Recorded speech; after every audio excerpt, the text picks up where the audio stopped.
ready. GMA Weather, serbisyong totoo ng GMA News. Mga kapuso, hindi pangkaraniwan ang bagyong Florita na nanalasa ngayon sa Southern Japan. Hindi kasi madalas na may tumatamang bagyo ron kapag buwan ng Hulyo at hindi rin normal ang lakas nito. Kanina umaga, nakalabas na ng Philippine Area of Responsibility ng bagyo at sa tanong sa Facebook ng ating kapusong si Louie de Cordoba, bakit nga ba lumilihis o nagbabago ang direksyon ng isang bagyo? Louie, ang galaw ng bagyo ay apektado ng iba't ibang weather system sa paligid nito, gaya na lamang ng low o high pressure areas at mga extension nito na trough at ridge.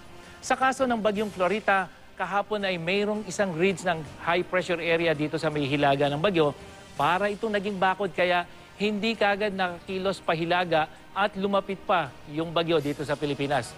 Pero dahil humina yung ridge o yung nagsisilbing harang, nakalusot ang bagyo at tumungo na nga yan patungo ng Japan. Kung hindi po humina, malamang ay sa Pilipinas o dito sa China dumiretso ang bagyong Florita.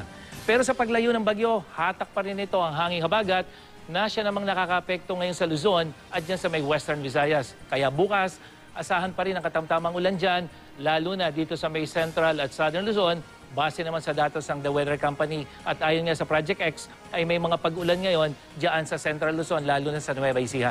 Sa Metro Manila, maghapon pa rin mataas ang tsansa ng ulan. Nananatili ring nakataas ang gale warning ng Pag-asa sa lahat naman ng seaboards ng Luzon, maliban na lamang dyan sa baybayin ng Ilocos Region. At yan ang latest mula sa GMA Weather. Ako po si Nathaniel Cruz. Magplano para sigurado. I am ready. Serbisyong totoo ng GMA News.